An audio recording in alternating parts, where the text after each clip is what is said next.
lihat substansi dari visinya malah tidak kelihatan.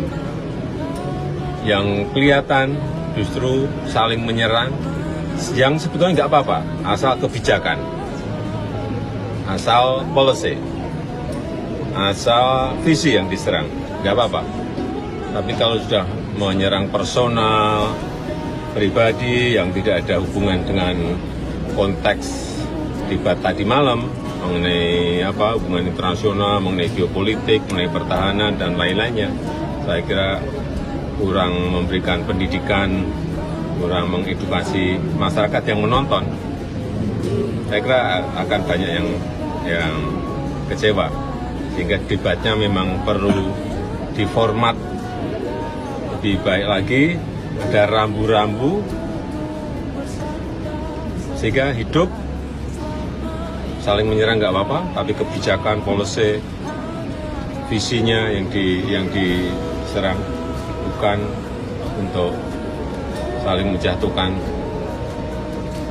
dengan motif-motif personal. Saya bilang nggak baik dan nggak mengedukasi. Yang berkaitan dengan pertahanan, yang berkaitan dengan keamanan negara, yang berkaitan dengan alutsista itu ada yang bisa terbuka, tapi banyak yang memang harus kita rahasiakan karena ini menyangkut sebuah strategi besar negara.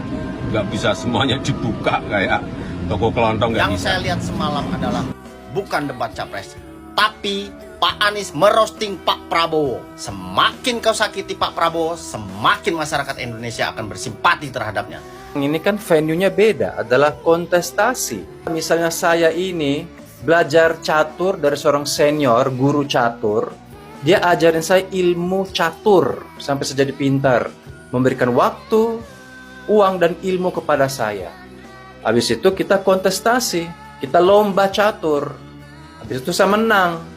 Tapi apakah karena saya nggak enak sama dia, karena saya merasa punya banyak utang budi, saya harus pura-pura bego, kalah, mengalah, dan mengangkat dia supaya dia menang? Saya rasa kalau dia seorang senior guru yang baik, nggak bakal mau seperti itu. Justru dia akan bilang, keluarkan semua ilmu kamu. Dan jika saya bisa mengalahkan sang guru, artinya gurunya tuh sukses. Saya murid bisa mengalahkan guru. Ini adalah konsep orang Eropa. Sejak selesainya debat ketiga semalam, tiba-tiba TikTok menjadi begitu nyaman, tentram, adem.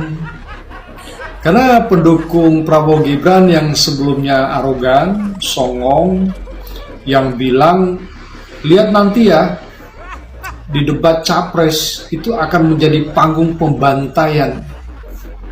Karena kalau bicara tentang pertahanan dan keamanan, Prabowo adalah Menteri Pertahanan dan Keamanan yang akan menguasai panggung. Karena beliau tahu apa yang sedang beliau kerjakan.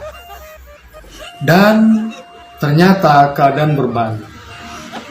Lalu tiba-tiba para pendukung Prabowo ini menjadi begitu bijak, begitu apa adanya, dan mereka mengatakan bahwa kita adalah korban dari serangan-serangan tanpa bukti.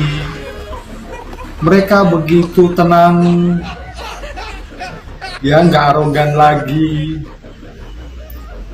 mungkin malu ya. Sekarang jam 3.30 pagi dan aku nggak bisa tidur karena mikirin debat capres yang ketiga tadi. Berbicara dari perspektif orang waras dulu. Mari kita lihat teman-teman dari debat perdana capres. Dari awal itu Anies terus-terusan menyerang secara personal kepada Prabowo. Dari situ aku udah ngerasa kayak kenapa sih harus menjatuhkan lawan untuk menaikkan elektabilitas diri sendiri?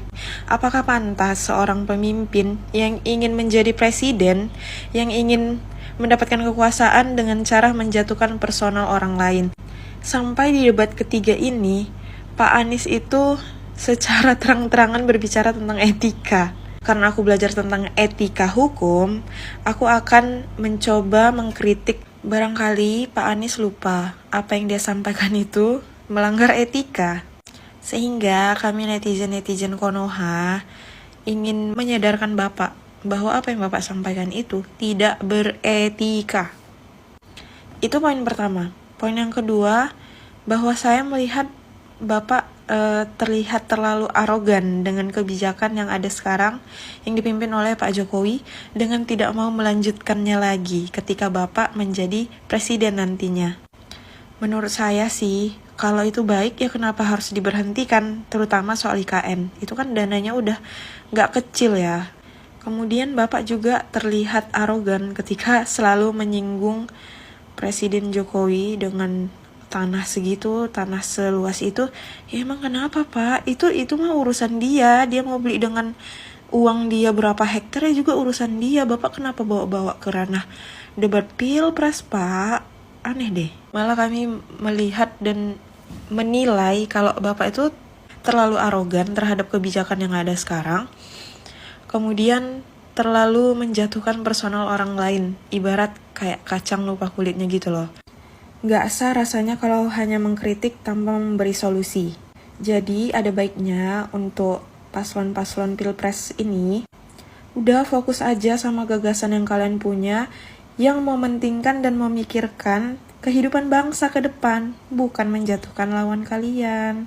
Jadi bapak-bapak sekalian itu hanya fokus kepada bagaimana gagasan kalian, bagaimana memecahkan solusi atas rintangan dan hambatan yang terjadi di Indonesia. Bicara soal debat capres yang ketiga semalam, kalau kita ingin membahas siapa yang menang, siapa yang kalah, kayaknya sudah banyak ya yang bicara. Tapi kalau penilaian pribadi saya itu memang masih objektif. Kalau ditanya siapa yang menang, ya menangnya menang apa dulu? Harus diklarifikasi bagian mana cara mengkomunikasikan. Ya tentu Pak Ganjar kita harus akui dia cukup lumayan bagus. Tapi kalau mengenai substansi atau masalah-masalah yang lebih teknis dalam dunia pertahanan, ya Pak Prabowo juga sangat bagus. Kalau Pak Anies saya tidak menemukan apa yang bagus selain pertanyaan-pertanyaan tendensius yang memang sejak awal penyampaian visi misi sudah langsung menyerang personal dari Pak Prabowo. Nah ini yang saya mau ceritakan. Karena saya berharap ya para pendukung dari Pak Anies ini bisa terbuka mata batinnya. Saya tidak ingin menjelekkan Pak Anies, tapi Pak Anies sendirilah yang telah menunjukkan betapa orang ini itu sangat berbahaya. Karakternya itu sangat tidak terpuji. Terutama ketika beliau itu berbicara mengenai tanah pribadi milik Pak Prabowo.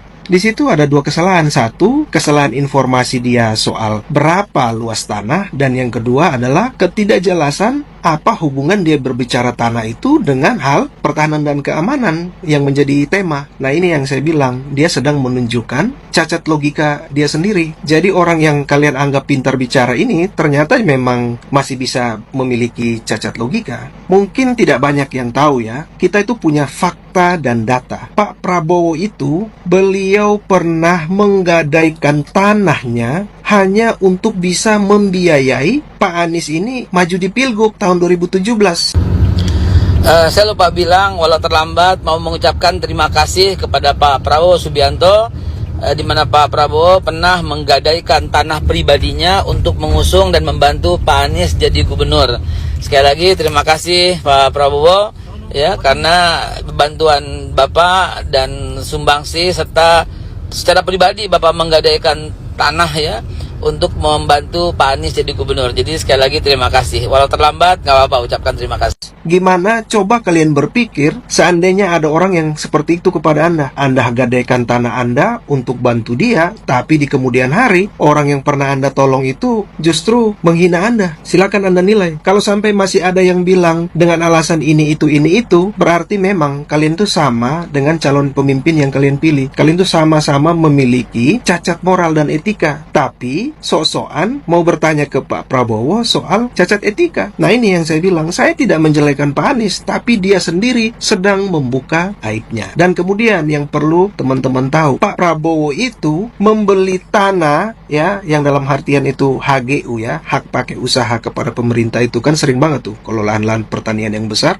negara itu menyewakan ya kepada investor begitu. Itu ceritanya Pak Prabowo membeli tanah itu di Kalimantan, di Aceh, di saat tanah itu sudah menjadi tanah lelang di bank, yang artinya pemilik tanah sebelumnya tidak mampu membayar hutang, dia menggadaikan tanah itu, dan kemudian pemerintah berencana untuk menjual itu kepada investor untuk menyelamatkan kas negara. Kalian harusnya tahu, Pak Prabowo itu membeli tanah itu karena negara tidak ingin tanah kita dibeli oleh investor asing. Jadi dalam kasus ini, Pak Prabowo itu lagi-lagi menunjukkan sifat nasionalismenya dia. Dia beli tanah itu supaya jangan jatuh ke investor luar. Nah, ini yang saya bilang, masyarakat tuh perlu tahu cerita-cerita di balik layar terkait isu tanah yang dimainkan oleh Pak Anies. Dia lupa, zaman ini adalah zaman yang sudah sangat terbuka informasinya. Jadi orang itu bisa dengan cepat untuk meng-cross check. Jadi kalau Pak Anies ini keasikan main nyerang tanpa berpegang kepada data-data yang valid dan kuat, toh nanti setiap kali habis debat, dia bukan akan menerima banyak pengikut, tapi justru pengikutnya akan semakin berkurang karena orang akan cross check ya, data-data yang disampaikan itu benar atau tidak.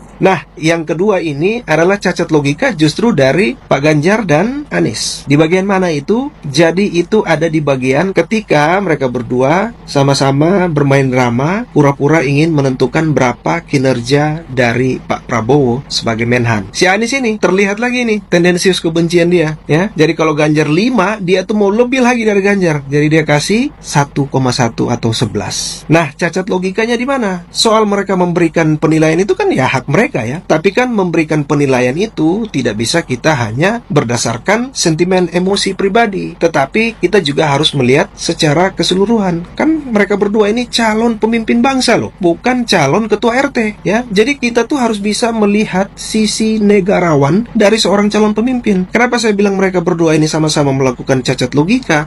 Ya pada waktu mereka memberikan, si Ganjar itu berikan nilai 5 dan si Anies itu memberikan nilai 1,1, itu artinya mereka sedang mengatakan seluruh orang yang bekerja di Kementerian Pertahanan Keamanan, termasuk Polri, termasuk TNI, itu semuanya kerjanya buruk, ya kan? Itu logikanya. Karena bukan cuma Prabowo yang ada di situ, tapi seluruh jajaran. Kalian bayangkanlah gimana sakit hatinya itu. Orang sudah benar-benar bekerja maksimal, kita nggak pernah tahu bagaimana kendala, bagaimana penderitaan mereka, bagaimana susah payah dan upaya mereka untuk memperbaiki pertahanan, malah dikasih nilai seenaknya tanpa memikirkan perasaan orang. Jadi ini kalau untuk Ganjar, saya itu kembali mempertanyakan, katanya Bapak ini bekas anak polisi, tapi kok masa Bapak tidak punya pemikiran seperti itu? Gimana kalau seumpamanya Bapak mau kerja capek-capek terus disalah-salahkan seperti itu? Nah, yang terakhir ini si Anies. Si Anies ini sok-sokan memberikan nilai 1,1 kepada Menteri Pertahanan yang mendapat pujian, mendapat penghargaan dari beragam forum internasional atas kinerjanya Pak Prabowo. Sementara Anies hanyalah seorang bekas menteri yang dicopot. Dicopot pun itu karena dia tuh tidak top form, tidak perform ya. Sementara Pak Jokowi itu menginginkan ya Anies itu bisa sehebat waktu dia sebelum jadi menteri ya, menggagas Indonesia Mengajar. Tapi ketika dia masuk dalam pemerintahan, ternyata ya memang orang ini hanya penuh retorika. Kemampuan kerjanya itu masih patut dipertanyakan begitu. Jadi menurut saya itulah dua cacat logika yang saya temukan yang menurut saya sangat fatal dari Pak Anies dan juga Ganjar ketika mereka keasikan menyerang Pak Prabowo.